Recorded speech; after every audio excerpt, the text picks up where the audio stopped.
Assalamualaikum dan salam sejahtera. Kumpulan kami memilih subjek matematik dan topik set untuk aktiviti hari ini. Pada sesi pembentangan ini, kumpulan kami menetapkan 4 objektif yang ingin dicapai kepada semua pelajar. Pertama, pelajar dapat membuat perbezaan antara simbol kesatuan dan persilangan serta maksudnya.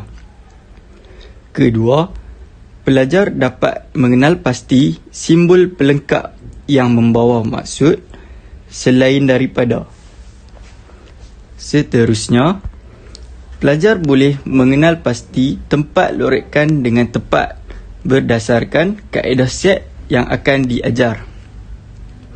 Akhirnya, pelajar dapat menterjemahkan gambar rajah set dalam bentuk ayat matematik untuk menguji kefahaman pelajar tentang penggunaan simbol kesatuan, persilangan dan pelengkap.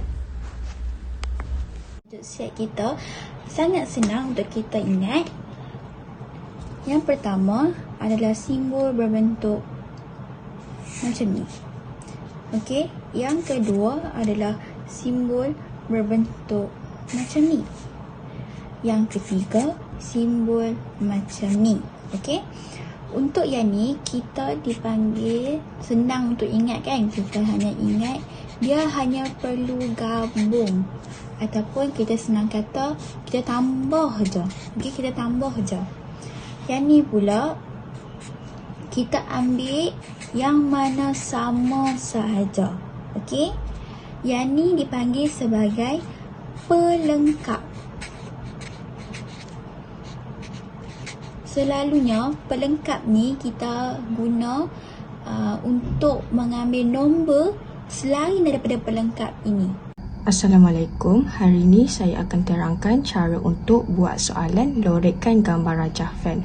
Untuk soalan A, dia minta kita untuk lorekkan persilangan antara set A dan B. Untuk mudahkan pelajar boleh gunakan teknik Roman untuk soalan ni. Untuk teknik Roman, kita akan labelkan setiap ruang dalam rajah dengan nombor. Sekarang kita tandakan. 1, 2, 3, 4, 5, 6, 7. Kemudian, kita senaraikan nombor yang ada bagi setiap set. Kita senaraikan untuk set A dan B sahaja. Untuk A, kita ada 1, 2, 3 dan 4. Untuk set B pula kita ada 3, 4, 5 dan 6. Selepas kita senaraikan, kita kenal pasti nombor yang sama bagi setiap set A dan B.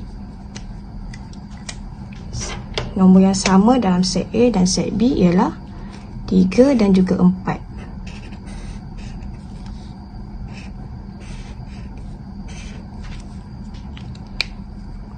Maka kita lorekkan persilangan antara A dan B di kawasan nombor 3 dan 4. Jadi jawapan untuk soalan A ialah di kawasan ni. Okay, so sekarang kita akan bincangkan soalan 1B. So soalan 1B, sebelum kita jawab soalan ini, kita boleh lukis dulu 3 bulatan.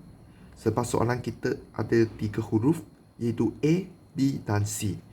So, kita lukis A bulatan, B bulatan dan C. Untuk memudahkan kita untuk jawab soalan ini, saya cadang murid-murid bolehlah label dengan nombor 1, 2, 3, 4, 5, 6 dan 7. Kemudian, soalan kita adalah seperti berikut. Kurungan A pelengkap union C kurungan intersection B.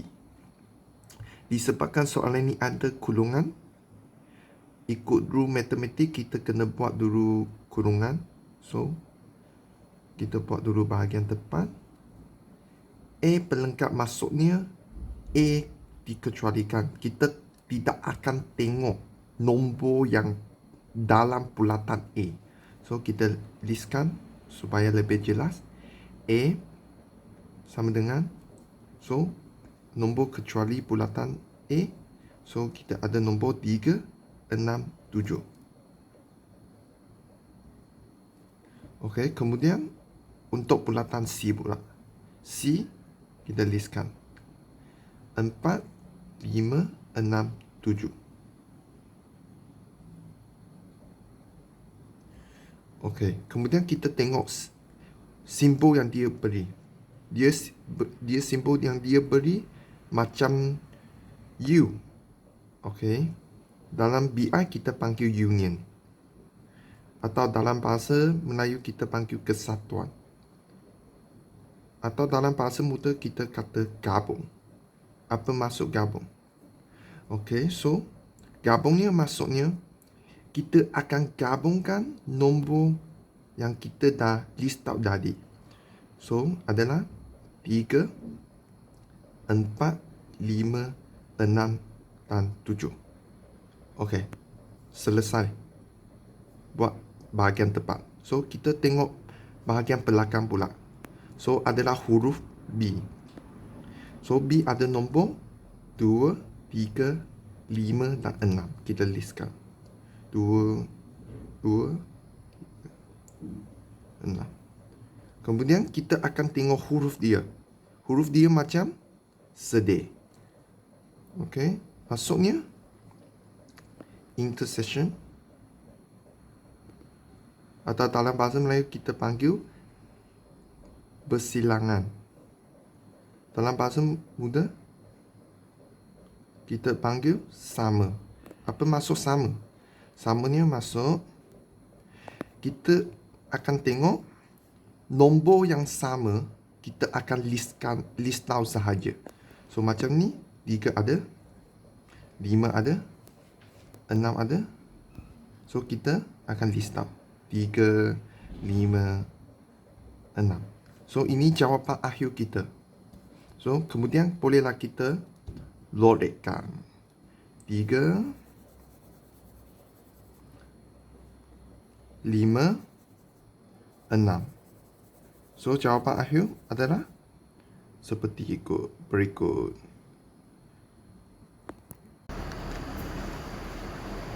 Soalan 2. Gambar rajah Venn pada rajah 1 menunjukkan set A, set B dan set C.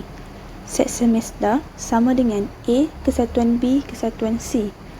Nyatakan hubungan yang diwakili oleh rantau berlurik di antara set A, set B dan set C. Pertama, kita perlu lihat pada kata kunci soalan ini. Kata kunci dalam soalan ini ialah hubungan. Hubungan memerlukan kita untuk menterjemahkan gambar rajah tersebut dalam bentuk ayat matematik. Mari kita lihat pada gambar rajah. Pada set A dan B, lorikan hanya berlaku pada persilangan mereka saja.